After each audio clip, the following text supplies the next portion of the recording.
The plate of steaming agouti soup slipped from Amara's hand the moment Darius's palm cracked across her cheek. The sound was sharp, like a whip.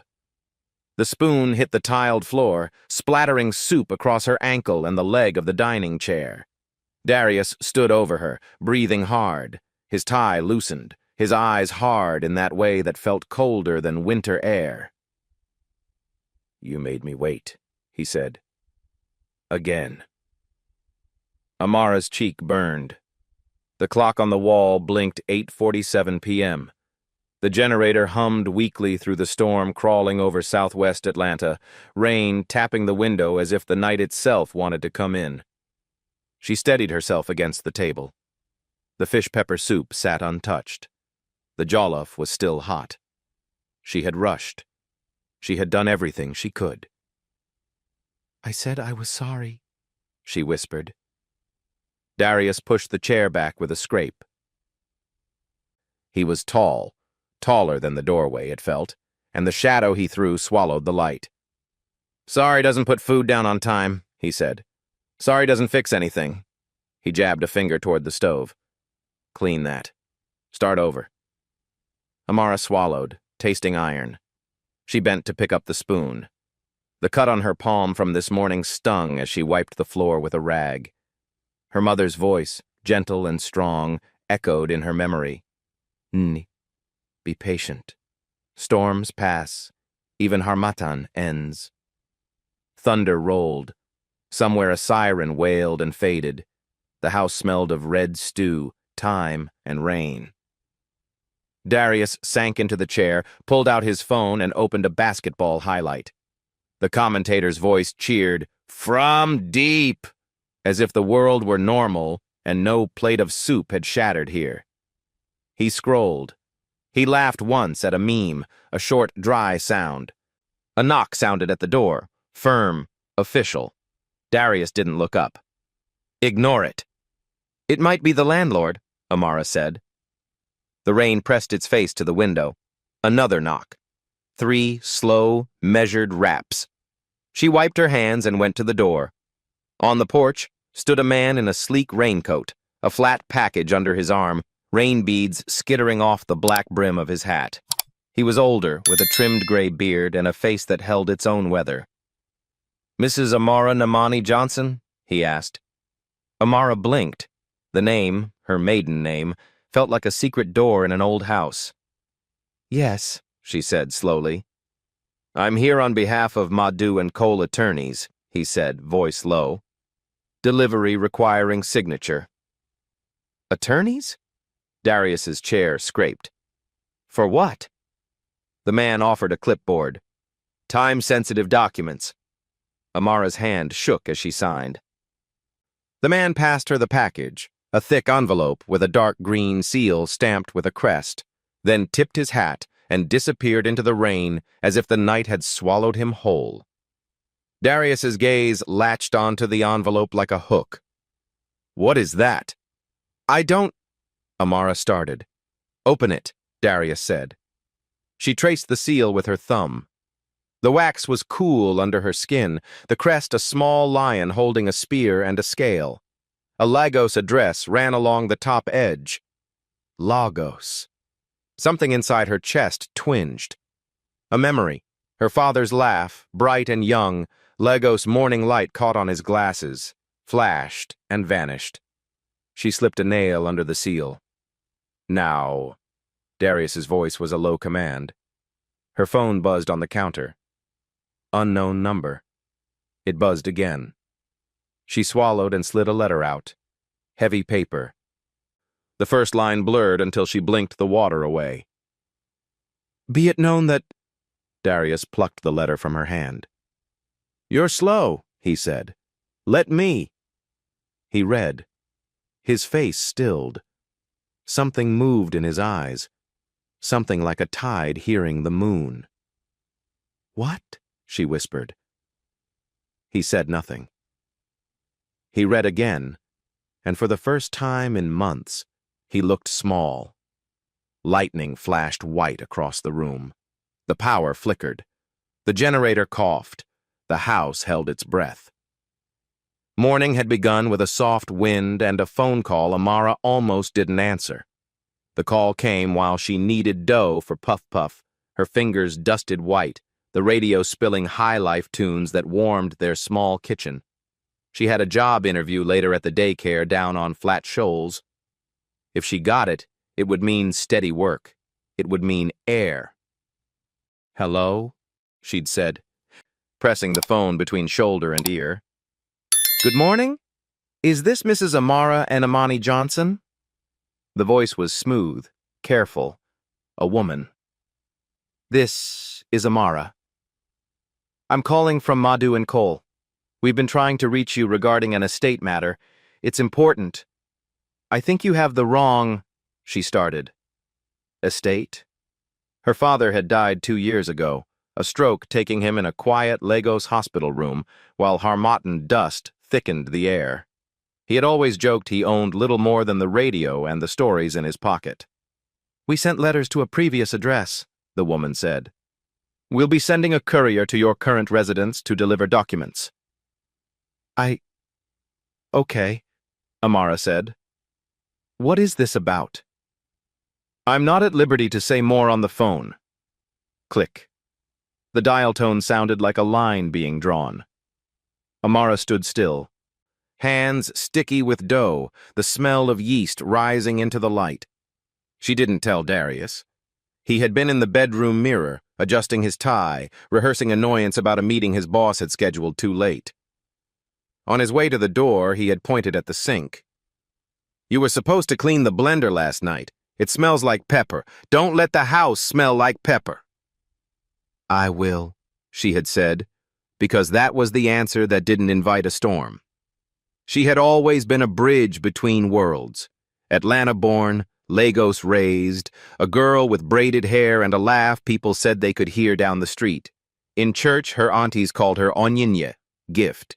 In high school, she learned her accent was heavy and her heart was light. She learned how to fold herself into smaller shapes so other people had room. Her mother had sold plantain by the roadside when money was thin. Her father had taught math at a secondary school, chalk dust whitening his cuffs. They had come to Atlanta to start over. When he died, it was as if the map lost north. Her mother returned to Lagos 6 months later to be with her sister. Amara stayed. She married Darius in a small ceremony behind Mount Olive Baptist, the choir humming "Stand By Me" and the cake leaning like a tired man. Darius had been charming then, his smile the kind that promised a shelter she had craved. He worked at a logistics company, talked about opening his own firm. He called her "my queen." He held her hand in grocery lines. Time turned. Promises thinned. Stress made a home in his shoulders. His voice sharpened. Money was always almost enough. Rent rose. Groceries cost more. The dreams he spoke about moved farther away. Amara took on cleaning jobs. She cooked for church events, her jollof praised, her suya disappearing from plates like snow under sun. She saved in a jar labeled "Joy," coins chiming when they hit glass. She hid the jar under a stack of scarves in the back of the closet where Darius didn't look. She told herself it was for something small, a dress, a class, a moment where she chose without asking. Today had been long.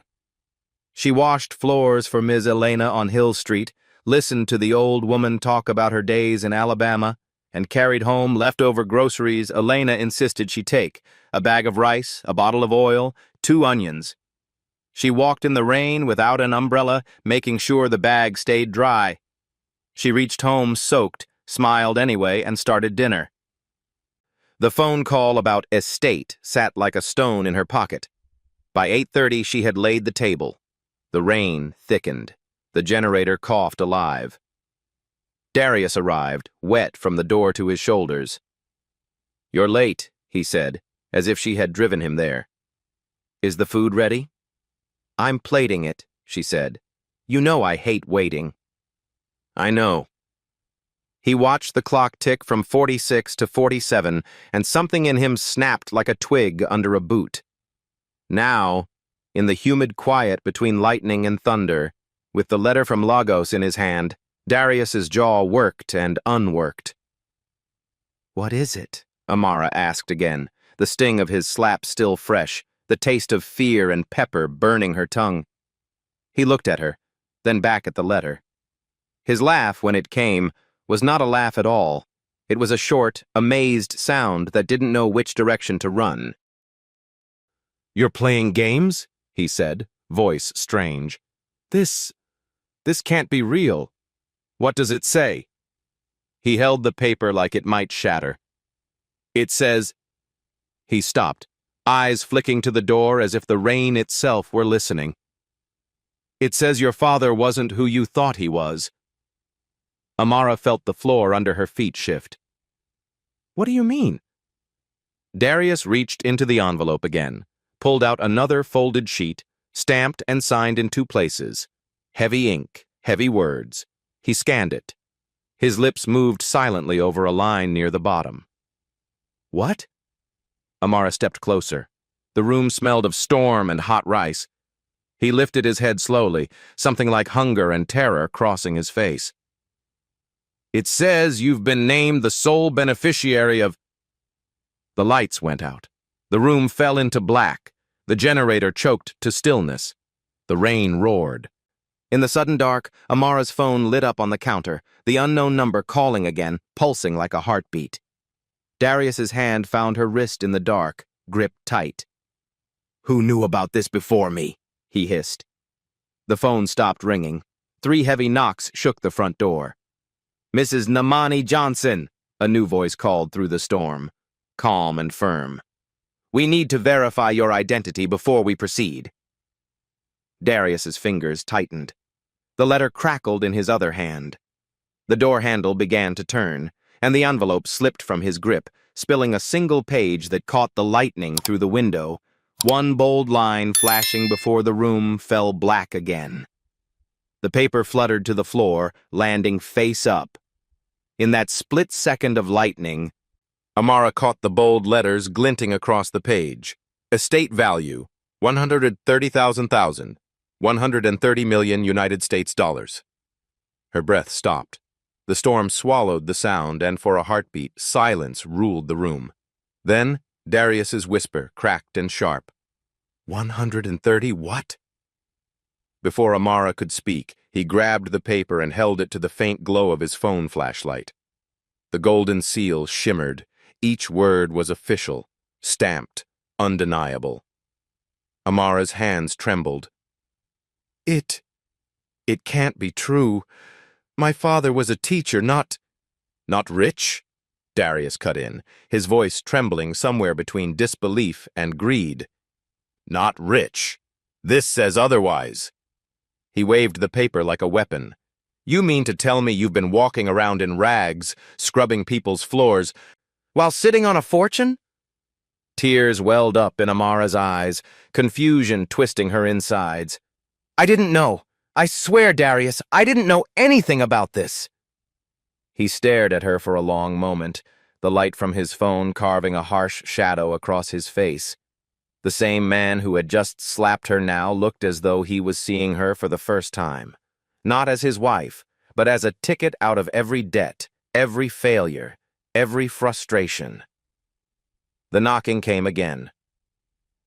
"Mrs. Namani Johnson," the calm voice repeated from outside. "Please, we need just a moment of your time." Amara's heart pounded. "Who are they?" she whispered.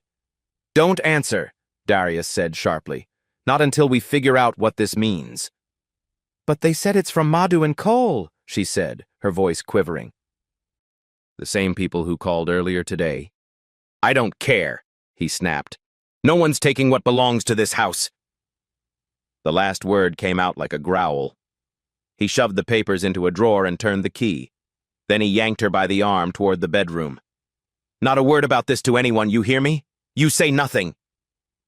Amara's voice broke. "Darius, you're hurting me." He released her, breathing heavily. "I'm sorry, baby," he muttered, though the apology was empty. "But you don't understand. People will come after us if they know. We need to think. Lightning struck again outside, flooding the room with ghostly light. The rain kept hammering. The stranger's footsteps faded from the porch, but their words hung heavy in the air. Amara sat on the edge of the bed, staring at the carpet. Her mind spun. $130 million? It was impossible. Her father had lived modestly in Lagos, no fancy car, no mansion, no business empire. Or had he hidden something? She remembered the last time she had spoken to him, his voice faint over the hospital phone line. Nan, when I'm gone, remember to open your heart to surprises. Life has its way of rewarding patience. At the time, she had thought he meant faith. Now she wasn't so sure. Darius paced the room like a man possessed. "You'll call that number in the morning," he said. "We'll confirm this, together."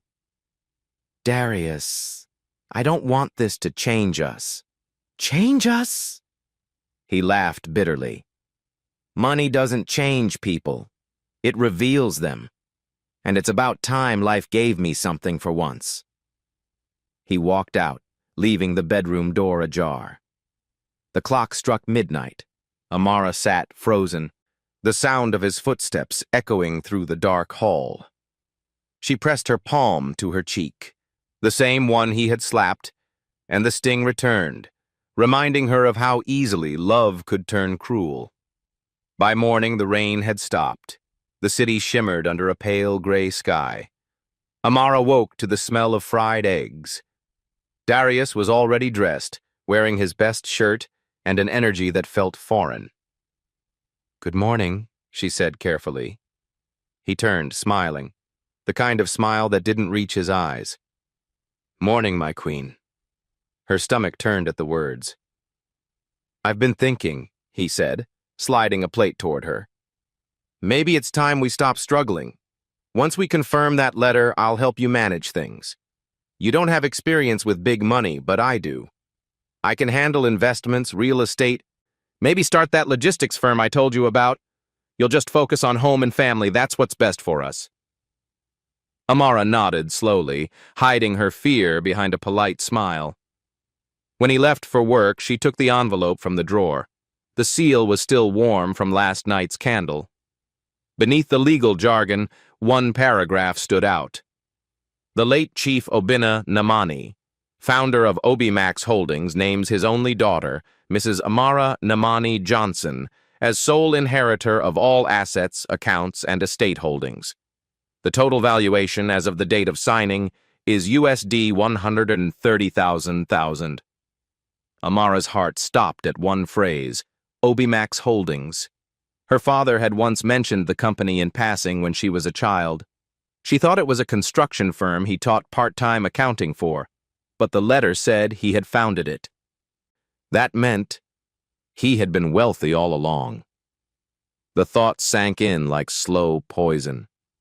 Her father had hidden his fortune, living as a simple man, leaving behind nothing but peace, and a secret that had just turned her marriage into a battlefield. Her phone rang again, the same unknown number. She hesitated, then answered. "Mrs. Nenamani Johnson?" "Yes." "This is Barrister Uche from Madhu and Cole. I must stress, this matter cannot wait. You have 48 hours to appear at our Atlanta liaison office to validate your inheritance claim. After that, it may be transferred to the next legal heir." Amara blinked. "Next heir?" "Your father's business partners are already contesting ownership. Please, madam, do not delay." Her pulse raced. "Where is your office?" The man gave her an address downtown. Before she could ask another question, the call ended. She sat there, trembling. The clock ticked. Darius had taken the car. The bus stop was 5 blocks away. She grabbed her handbag and the envelope, then stepped outside into the wet morning air. Traffic was heavy. The bus jolted, the driver's radio playing Burna Boy softly in the background. Amara stared out the window, clutching her bag. Her reflection looked like someone she didn't recognize. Tired eyes, fear beneath them. but also something else. Courage. She arrived at a tall glass building downtown, the name Madhu and Cole Attorneys at Law gleaming in gold on the front door. Inside, the receptionist smiled politely. Appointment? I was called about an inheritance, Amara said softly. Moments later, she was ushered into a conference room where a man in a dark suit stood waiting. He smiled warmly and gestured for her to sit. Mrs. Namani Johnson, I'm Barrister Uche. I must say, it's an honor to finally meet you. He slid a document across the table. This is confirmation of your father's estate. We need your signature and a valid ID. Her hand shook as she looked at the numbers again. $130,000. Your father trusted you, the lawyer continued. He didn't want greed to destroy what he built. That's why he kept it secret, even from those closest to him. Amara swallowed. Why tell me now? Because he left a letter for you, Uche said gently. And it must be read only in your presence. He unlocked a small box on the table and handed her a sealed envelope with her name written in her father's handwriting. Her breath caught. She recognized every curve of those letters. Her fingers trembled as she opened it. My dearest daughter Amara, if you are reading this, then my time has ended. I lived humbly to test those around you. People show who they are when you have nothing. Guard your heart and your wealth carefully. You will see why I hid this from the world. A tear slid down her cheek. She whispered, Papa. Barrister Uche nodded. You have 2 days to sign the inheritance documents, but be careful. Wealth attracts both helpers and vultures. Amara thanked him and left with the box clutched close. As she stepped outside, a black SUV parked across the street roared to life. She didn't notice it following until she turned down the narrow road toward her bus stop. Back home, Darius was pacing. His eyes darted to the box in her hands. What's that? Documents, she said carefully. He stepped closer. You went without me? I had to. They said it was urgent. He laughed, but it wasn't a happy laugh. You think you can hide a fortune from me, Amara? Your husband? Her voice rose for the first time in months. You slapped me last night, Darius. You don't own me. He froze. The silence between them turned electric. Then, slowly, a dangerous smile crept across his face. You think you're smart, huh? Let's see how long that lasts. He reached for the box. Amara pulled it back. The papers slipped from her grip, scattering across the floor. Her father's will among them. A gust of wind blew through the open window. One paper drifted toward the door. Darius lunged for it, but before he could grab it, the door swung open. And a woman in a gray suit stood there holding a badge. Mrs. Amara Johnson, she said calmly. You need to come with us. It's about your father's company. Darius's face drained of color. The woman's eyes flicked to him. And you, Mr. Johnson, might want to call a lawyer. The room went silent. The air felt heavier than before. The rain outside had stopped, but thunder still murmured faintly in the distance, as if the heavens refused to rest. Amara's hands trembled. The woman at the door, tall, firm, dark-skinned with braids pulled neatly into a bun, stood with an air of quiet authority. Her badge gleamed. Federal Financial Crimes Bureau. What's going on? Amara asked, her voice small, confused. Ma'am, the agent said, her tone respectful but unyielding. We received a report regarding irregular activity linked to Obumax Holdings, your late father's company. We need you to come with us for verification and protection. Protection? Darius repeated sharply. What's that supposed to mean? The agent's gaze turned toward him, calm but sharp. Sir, are you Mr. Darius Johnson? Yes, he said. Her husband. Well, Mr. Johnson, she said slowly, I'm going to need you to step aside. The matter concerns Mrs. Johnson's inheritance and her safety. We believe someone's been tracking her since the estate became public record yesterday." Amara's chest tightened. "Tracking me?" "Yes," the agent confirmed. Chief Obinna Namani's death stirred up a lot of interest. Many didn't know he had a daughter abroad. That's why we're here, to ensure you remain safe. Darius's jaw tightened. "She's not going anywhere without me." The agent's tone stayed polite but firm. "Sir, it would be better for you to stay here. We just need to ask her a few questions at the station." Amara's heart raced. She looked between the agent and Darius. She could see something dark in his eyes, the same greed that had started to bloom last night. "I'll come," Amara said softly. "Let me get my bag." Darius grabbed her arm before she moved. "Don't you dare say a word to them," he hissed under his breath. "You hear me? Not one word." Amara's eyes filled with tears. "You're scaring me, Darius." "You think I'm the enemy?" His voice cracked, his grip tightening. "I've worked myself to the bone for this family while you—" "Sir!" The agent's voice cut through like a blade. "Release her arm, now!" Darius froze, realizing he was no longer alone. Two more officers had stepped into the doorway, one tall and muscular, the other holding a tablet. The taller one placed a gentle but firm hand on Darius's shoulder. "Let's keep this civil, sir." Reluctantly, Darius let go. His jaw tightened as Amara stepped forward. "I'll go," she said, her voice trembling but clear. She walked out with the agents, clutching her handbag and the small brown box containing her father's letter and the inheritance documents. Behind her, she could hear Darius's voice echo through the hall. "You better not forget who stood by you when you had nothing." The ride to the bureau was silent, except for the hum of the car's engine. The city lights shimmered against the wet roads. Amara sat in the back seat beside the female agent, who finally spoke softly. "My name's Agent Adana," she said. "I know this must feel overwhelming." Amara nodded faintly.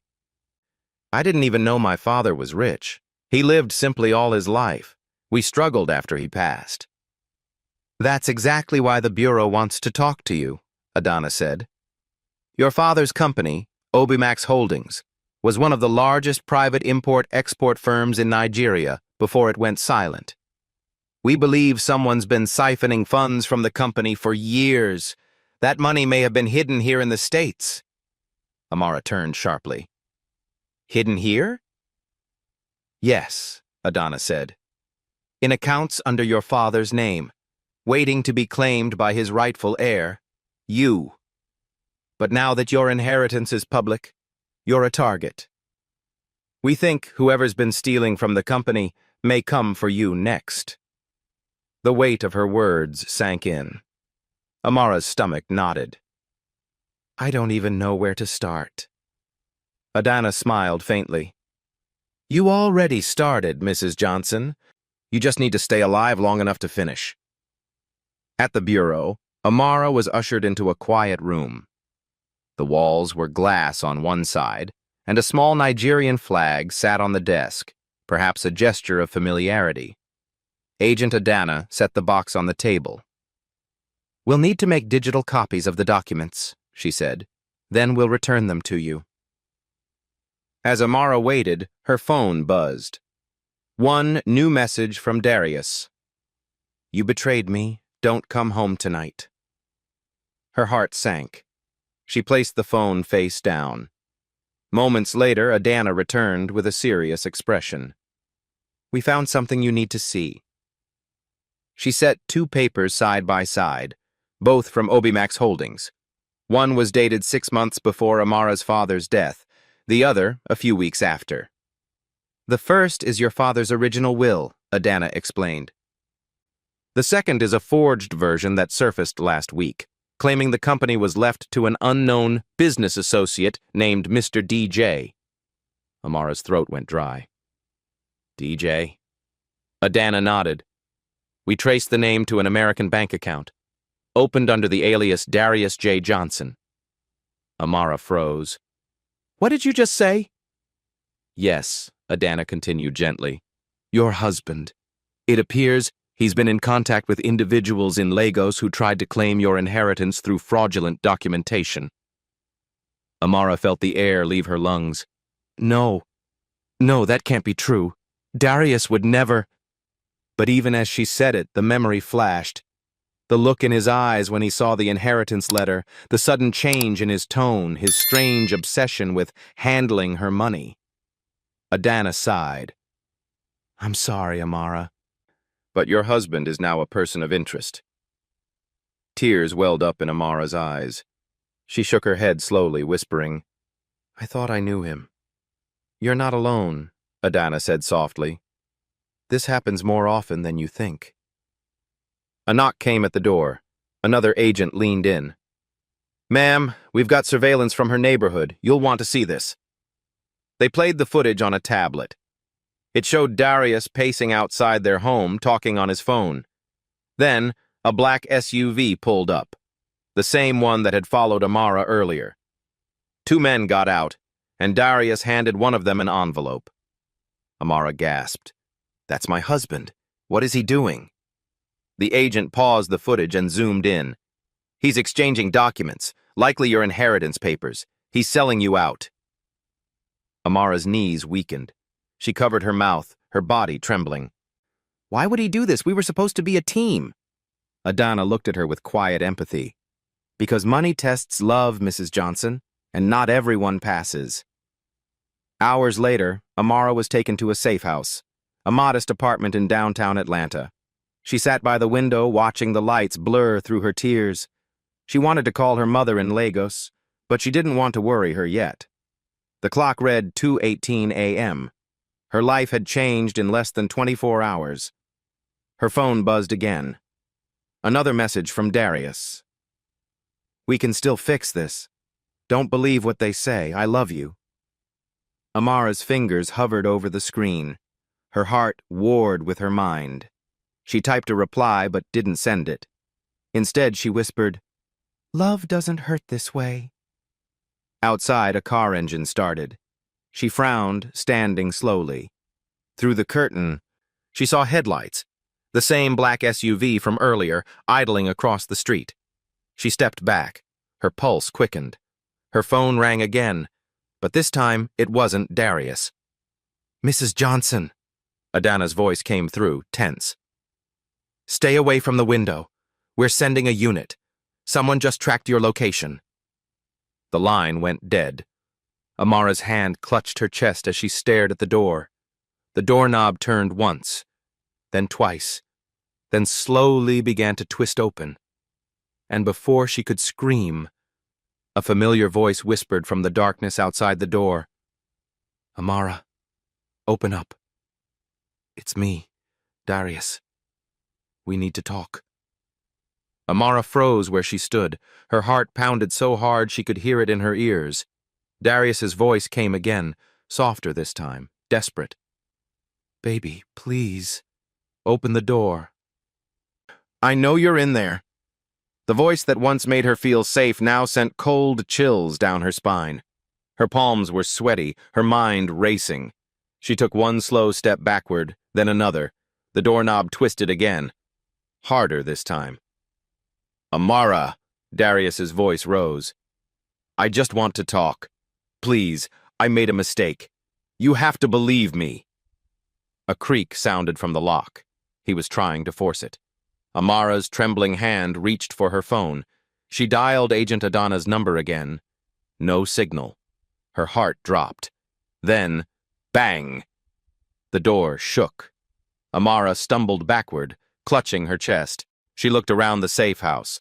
Small kitchen to the left, a single lamp flickering near the couch, one back door leading to the fire escape. She took a deep breath and whispered to herself, God, please help me.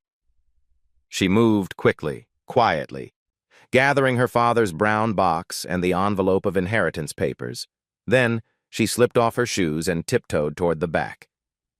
Another loud bang. Darius shouted, "Amara, if you don't open this door, I swear—" Crash. The lock snapped. The door flew open. Darius stepped inside, soaked from the rain, eyes wild and face pale. He was breathing fast, too fast. His shirt clung to his chest, his hands shaking.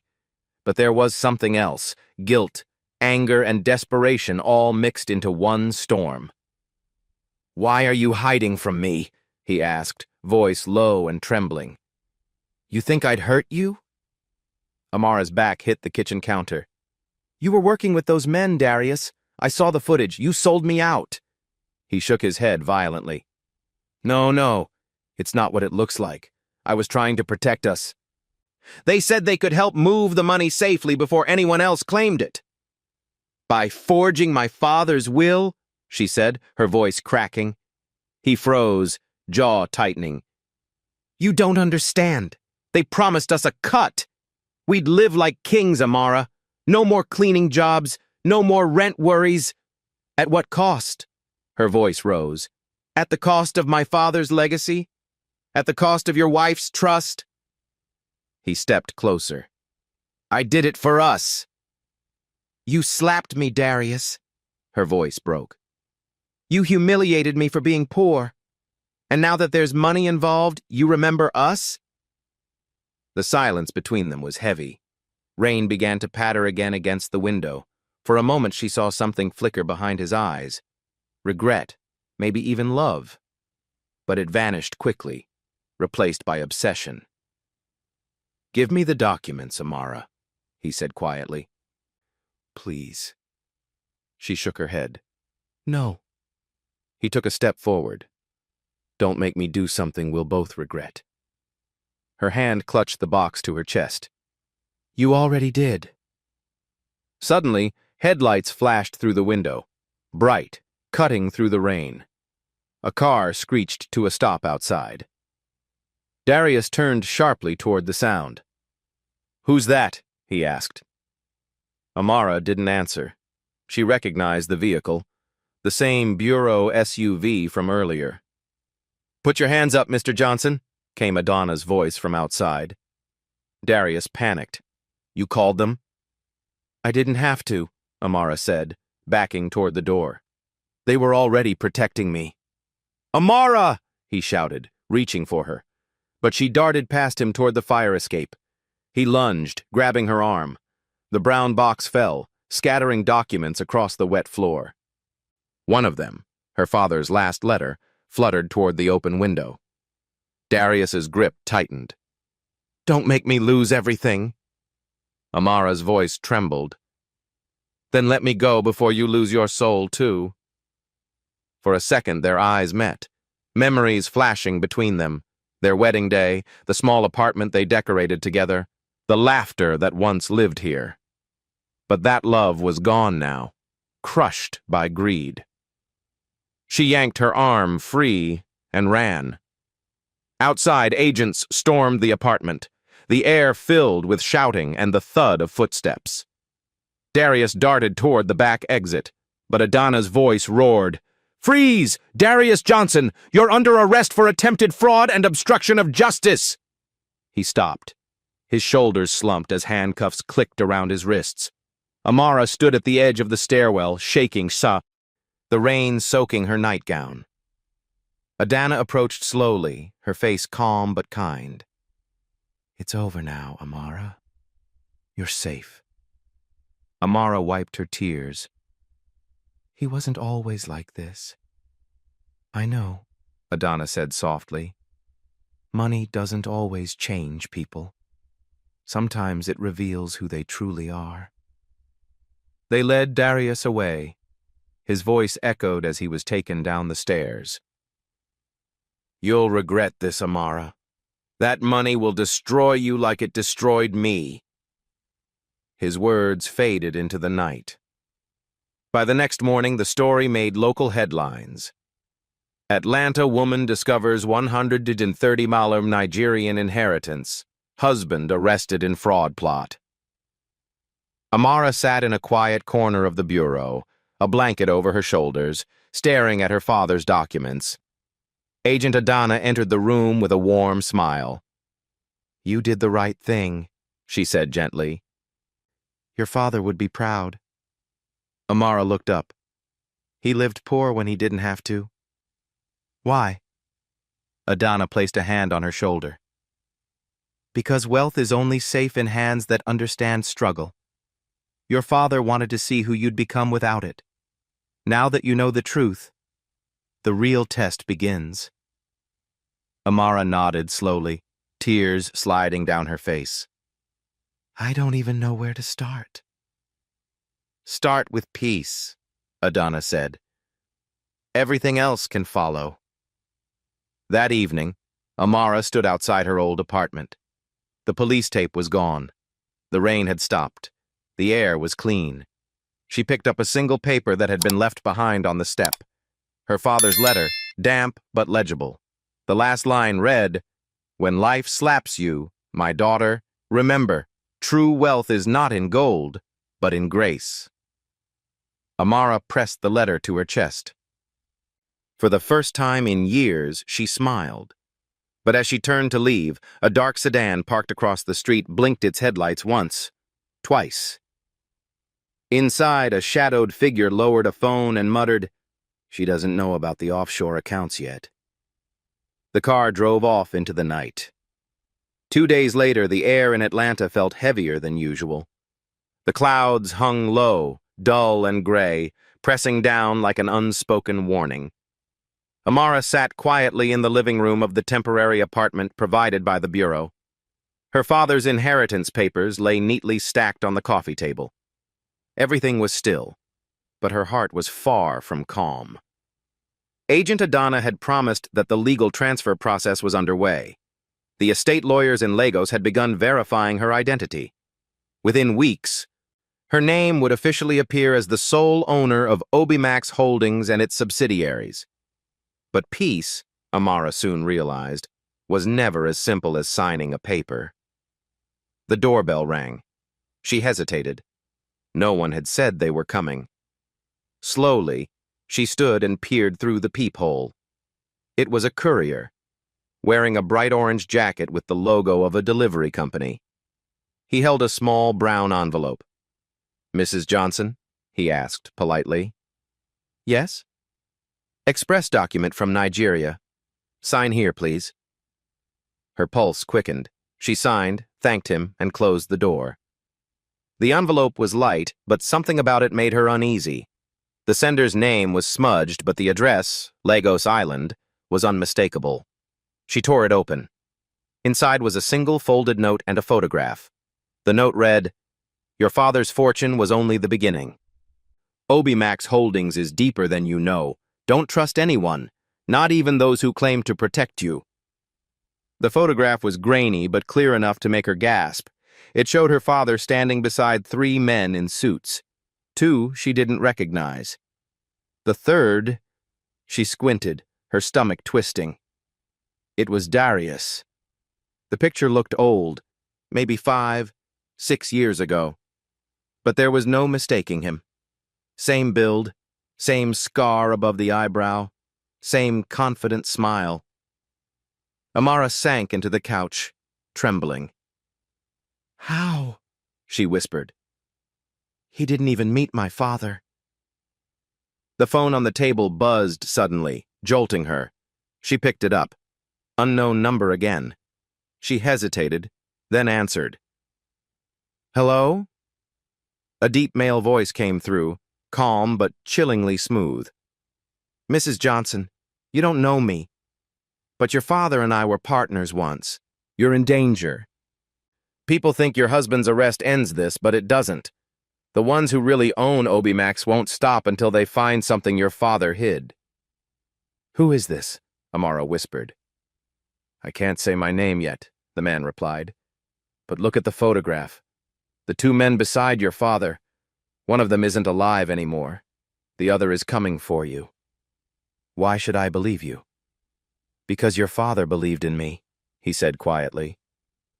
"And because if you don't leave that apartment tonight, you won't live to see tomorrow." The line went dead. Amara sat frozen for several seconds. The silence in the room became unbearable. Her mind raced with questions. Could the photograph be real? How could Darius have known her father years ago? And who were the other men? She thought of calling Agent Adana, but something in that note echoed louder. Don't trust anyone, not even those who claim to protect you. She picked up her father's letter again, reading the final paragraph over and over. There are things I could not tell you. When the world starts to question your inheritance, follow your mother's key. Her mother's key. She remembered it suddenly.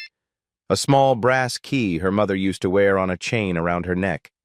Before returning to Lagos, she had left it with Amara, saying, "Keep this safe, my child.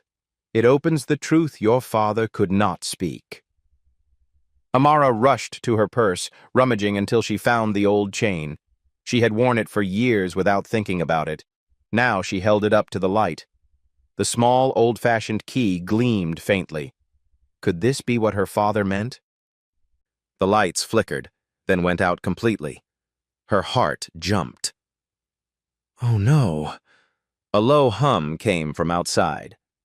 Tires. Someone had just pulled up. Amara rushed to the window and peered through the blinds. A black SUV, no bureau markings, sat idling across the street. The same kind she had seen before. She grabbed the documents, the photograph, and the key, then headed for the back door. Her hands shook as she locked it behind her and slipped into the alleyway. Cold night air hit her face. The city felt unnaturally quiet. Every footstep she took echoed like a drumbeat in her ears.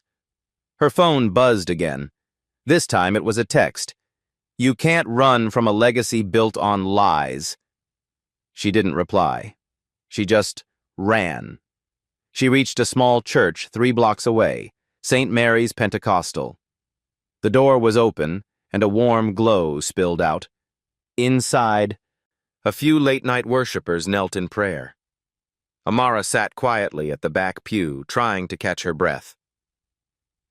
"Child," said a gentle voice beside her. "You look troubled." An elderly woman in a navy headscarf sat down beside her. Her face was kind, her eyes knowing. Amara managed a weak smile. "I just need a place to rest for a moment." "You can rest here," the woman said. "No one is beyond God's reach." They sat in silence for a moment. Then the woman looked at the key in Amara's hand. "Where did you get that?" "My mother gave it to me," Amara replied softly. The woman's eyes widened slightly. "Your mother... was she by any chance Grace Namani?" Amara turned to her in surprise. "You knew her?" "I used to work for your father, Chief Obinna," the woman said quietly. "Years ago, in Lagos." He was a good man, but after one business deal went wrong, everything changed. He started hiding things, records, ledgers, even gold. He said there were people who would kill for what he built. Amara's voice trembled. "Do you know what this key opens?" The woman nodded slowly. "A safety deposit box. Your father mentioned it once. Said it held something that would explain everything. But only his daughter could open it." "Where?" Amara whispered. "Downtown Atlanta, Bank of Empire. He opened an international vault there before he passed." Amara's heart pounded. "How do I find it?" "Look at the engraving," the woman said, pointing to the key. "That number, 1432E. That's the box number. But be careful, my dear. Your father's enemies are still watching." Before Amara could reply, a loud noise echoed from outside. Car doors slamming. The woman's eyes darted to the door. "They've found you! Go! Now!" Amara stood, clutching the key. "Come with me!" The woman shook her head. "I'm too old to run. Go, child. Find the truth before they erase it." Amara hesitated for a heartbeat, then ran. Outside, 2 men in suits scanned the area with flashlights. She ducked behind a parked bus, clutching her chest. Her phone buzzed again, this time from Agent Adana. "Where are you? We traced unusual activity near your safe house." Amara hesitated. Her father's note echoed in her mind again. "Don't trust anyone, not even those who claim to protect you." She switched off her phone and slipped into the shadows, whispering, "If the truth is locked away, then I'll find it myself." As she disappeared into the night, one of the suited men lifted his radio. "Target's on the move." "She has the key." And from somewhere far away, a voice replied through the static, "Don't let her reach that vault. Everything depends on it." The city lights flickered against the mist as Amara darted through narrow streets, her breath sharp, her heartbeat drumming in her ears. The small brass key clinked against the inheritance box in her bag, every sound louder in the silence of fear. She could hear footsteps somewhere behind her, not running, but steady, patient. Whoever they were, they weren't in a hurry. They knew she was scared enough to make mistakes. She turned into a dimly lit alley between two old brick warehouses. The wind carried the smell of wet concrete and distant smoke. Her phone remained off, her mind replaying her father's voice from that final letter. "When truth hides behind greed, let the key show you where light begins." She reached the main road at last, panting. In the distance, the blue neon sign of the Bank of Empire glowed faintly against the dark skyline. Her father's secret waited there, and possibly the reason people were dying for it. Inside the bank's 24-hour lobby, a lone security guard sat half asleep behind his desk, the flicker of the TV dancing across his face. Amara approached quietly, adjusting her soaked shawl. "Good evening, sir," she began. "I need access to a deposit box, number 1432E. It's urgent." The guard frowned, glancing at the clock. "At this hour? You'll need authorization from the vault officer. They don't open until 8 a.m. She swallowed. "Please? It's about my late father's estate. Chief Obina Enamani." The guard's sleepy expression changed instantly. His eyes narrowed slightly. "That name, I've heard it before." Her stomach twisted. "You have?" He nodded slowly. "A man came earlier asking about the same box. Said he was family. Gave the same number, 1432E. Her blood ran cold. "What did he look like?" The guard shrugged. "Tall, dark coat, foreign accent. Left about an hour ago after I told him the vault was closed." Amara's throat tightened. The men chasing her. They were already here. She took a deep breath. "Please, sir. If anyone comes back asking about me tonight, don't tell them I was here." He studied her face for a moment, then nodded. "You look like someone running from trouble. Be careful, madam." "I will. Thank you." She left the bank, blending into the night again. A coffee shop across the street was still open, King's Brew. She slipped inside, ordering a small tea and taking a seat by the window. The warmth was comforting for only a moment before her anxiety returned. As she stirred the tea, she saw it. The same black SUV parked on the opposite side of the road, engine idling. Its tinted windows reflected the blue bank lights like mirrors hiding shadows. Her fingers gripped the cup tightly. Then the door to the cafe opened, and Agent Adana walked in. Amara's heart skipped. For a moment, she didn't know whether to feel relief or fear. Adana spotted her immediately and walked over, removing her coat. "You're hard to track down," she said softly. "I've been looking everywhere." Amara's eyes narrowed. "How did you find me?" "Traffic cameras," Adana said calmly. "You left the safe house. We had to make sure you were alive." "And the SUV outside?" Amara asked. "Is that yours?" Adana turned to look out the window and frowned. "No, that's not one of ours." Her tone changed instantly. She reached into her jacket and pressed a small button on a device clipped to her waist. "This is Agent Adana. I have visual on unauthorized surveillance at my location. Request immediate support. Static. No response. Adana tried again. Control? Come in? Still nothing. Amara's eyes widened. They've cut your signal. Adana cursed under her breath. We have to move. Now.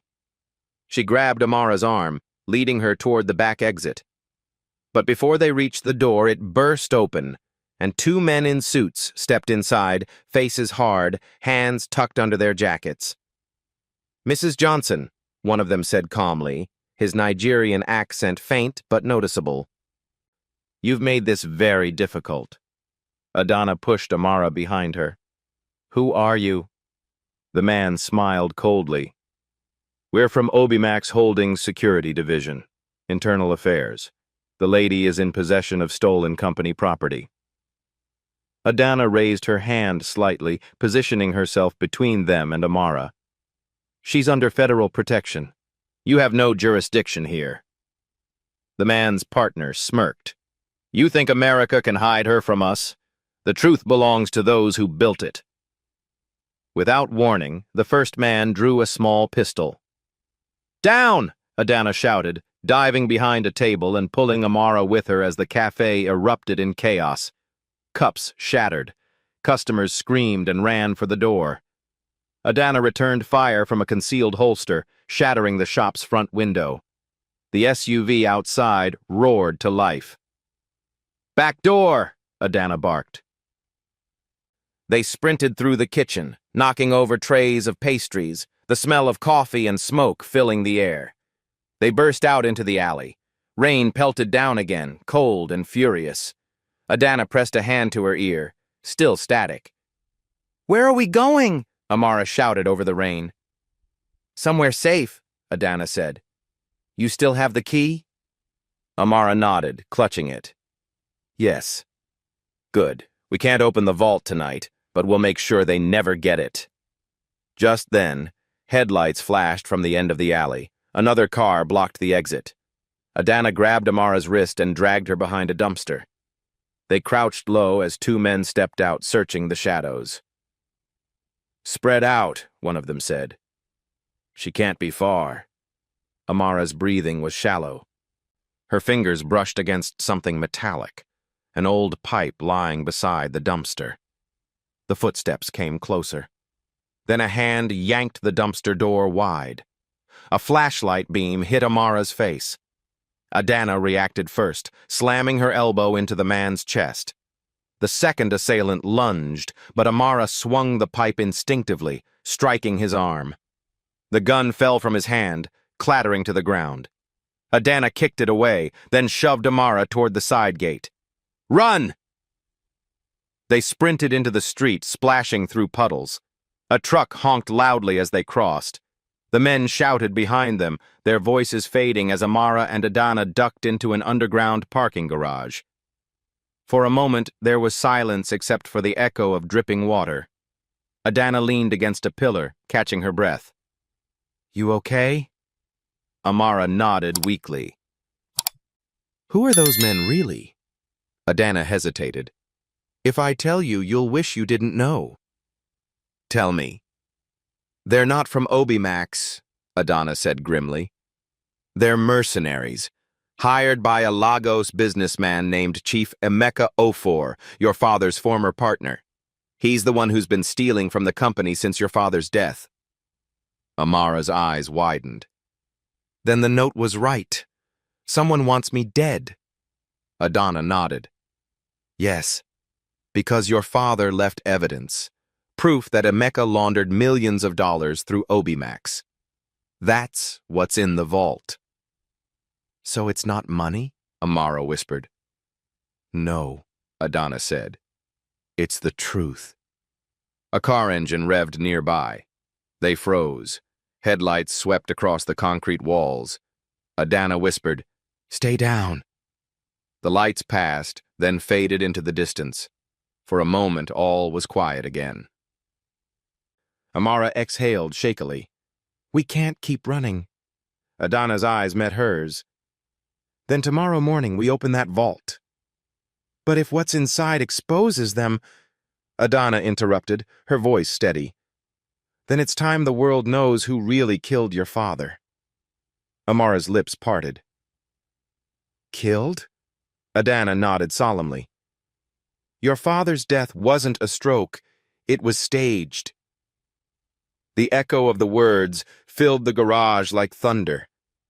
Amara's body trembled. You're saying he was murdered? Yes, Adana said. And everything that proves it is waiting in that vault. Amara clutched the key tightly, her knuckles white. The rain outside softened to a whisper, like the calm before a storm that was about to break. And somewhere, not too far away, Chief Emeka Ofor's voice crackled through a radio line. At dawn, bring me the girl and the key. Alive or not, that vault opens tomorrow. Dawn crept slowly across the Atlanta skyline, painting the clouds gold and gray. Amara stood at the edge of the Bank of Empire's marble steps, the small brass key clenched tightly in her trembling hand. The world around her was just beginning to wake. Joggers, buses, the faint hum of city life. But for Amara, this morning wasn't about beginnings. It was about endings, or truth. Agent Adana parked the unmarked car nearby and joined her, eyes scanning the quiet street. We move quickly, she said. Once we're inside, you open the vault. Whatever's in there, we make sure it never disappears again. Amara nodded, her face pale but resolute. I'm ready. They entered through a side door. The bank manager, already briefed by the bureau, led them down to the basement vault. The air grew colder, denser. Fluorescent lights hummed overhead. Rows of metal boxes stretched endlessly down the hall like silent witnesses to secrets money couldn't buy. This way, the manager said, stopping before a steel door labeled 1432E. Amara stared at the lock. The engraving matched the one on her father's key. Her hands shook as she slid it in. The metal clicked. Slowly, she turned it. The door opened with a low hiss. Inside sat a small black briefcase, dust-coated but intact. No gold, no stacks of cash. Just a single case, worn and waiting. Adana's voice was low. That's it? Amara nodded, lifting it carefully. Her breath trembled as she flipped the latches. Inside were 3 items: a sealed envelope, a small flash drive, a photograph of her father, standing beside a younger man with piercing eyes and a snake-like smile. Amara's chest tightened. That's him? That's Chief Emeka Ofor? Adana leaned closer. What's the envelope say? Amara tore it open and began to read aloud, her voice trembling. My dearest Amara, if you are reading this, then those I trusted have turned my legacy into their greed. Chief Emeka Ofor betrayed me. He forged contracts, killed men loyal to me, and arranged the accident that ended my life. The flash drive contains evidence of every hidden transaction, every bribe, every blood payment. It is enough to bring them all down. But remember this: wealth without wisdom destroys. If you choose to expose them, you will lose your peace, but save your name. If you choose silence, they will win. But your life will remain your own. The choice, my daughter, is yours. Her hands fell to her sides. For a long moment, neither woman spoke. Then Adana whispered, Your father, he left you a weapon. Amara's eyes filled with tears. And now they'll do anything to stop me from using it. Suddenly, the vault's lights flickered. The manager's walkie-talkie crackled, followed by static. Then a man's voice, distorted but unmistakably African. Mrs. Johnson, good morning. I see you've found what belongs to me. Adana spun toward the sound. He's patched into the building feed. Amara clutched the briefcase. Chief Emeka. Ah, you remember me, the voice continued smoothly. Your father's little girl. Do you know how many people died protecting that evidence? He thought he could hide it. But you can end this peacefully. What do you want? Amara shouted. The flash drive, he said simply. Leave it in the vault, and you'll walk away rich and unharmed. Refuse, and you'll leave in pieces. Adana looked around quickly. He's inside the building. Before she finished, the vault door slammed shut with a heavy metallic clang. The lights dimmed to red. Trapped. Backup generator's been tampered with, Adana muttered, drawing her weapon. He's cutting power. Amara's mind raced. The air felt thinner, colder. Then faint footsteps echoed from the corridor outside. Slow. Deliberate. Adana motioned for her to stay low. The first man to appear through the shadowed doorway wasn't Emeka, but one of his bodyguards. Thick, bald, with a scar down his left cheek. He stepped forward, gun raised. Adana fired first. The bullet struck his shoulder. He staggered back, groaning in pain. Another shadow moved behind him, the second guard, firing wildly into the vault. Bullets ricocheted off the steel walls. Sparks flew. Amara ducked, clutching the briefcase. Go! Adana shouted, returning fire. Take the side exit! But you... Go, Amara! Tears stung Amara's eyes, but she ran, sprinting down the side corridor that led to a maintenance stairwell. Her father's words echoed in her head. The choice, my daughter, is yours. The sound of gunfire faded behind her. She burst through a metal door into the daylight above and came face to face with Chief Emeka Ofor himself.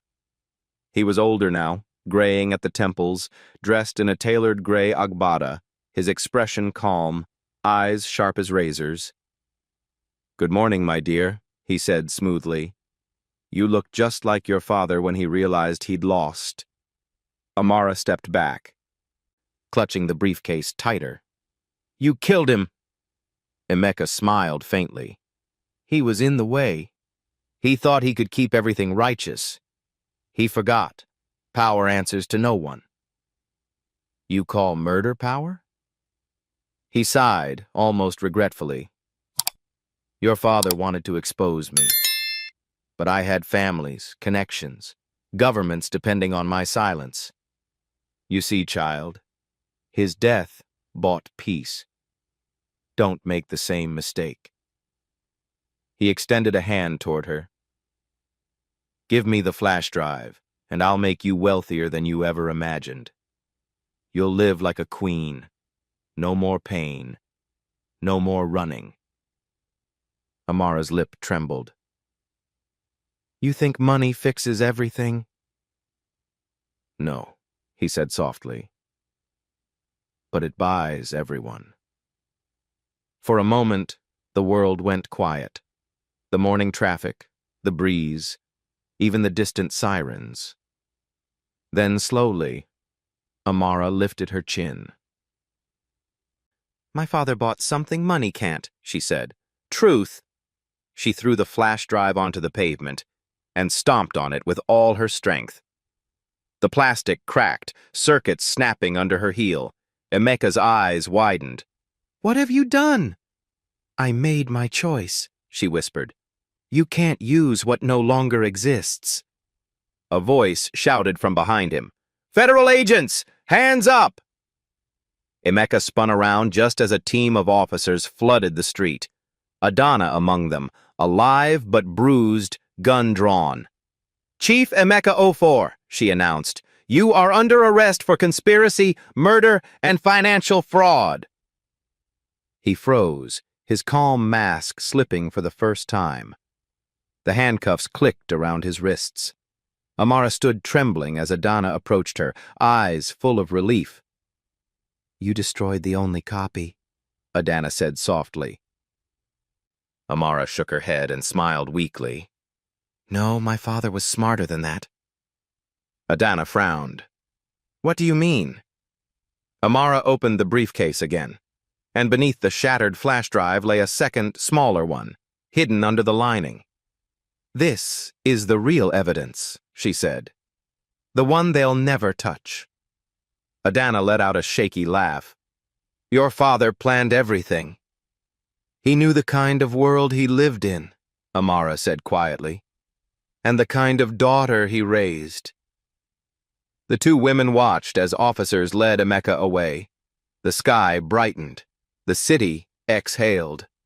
Amara looked down at her father's old letter one last time. "True wealth is not in gold, but in grace." She smiled faintly through tears. "You were right, Papa." Adana placed a gentle hand on her shoulder. "What will you do now?"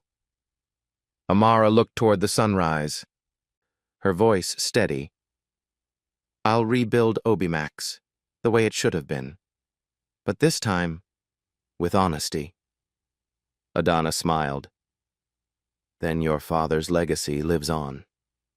As they walked away, the broken flash drive glittered faintly on the pavement, a silent reminder of greed, sacrifice, and the price of truth.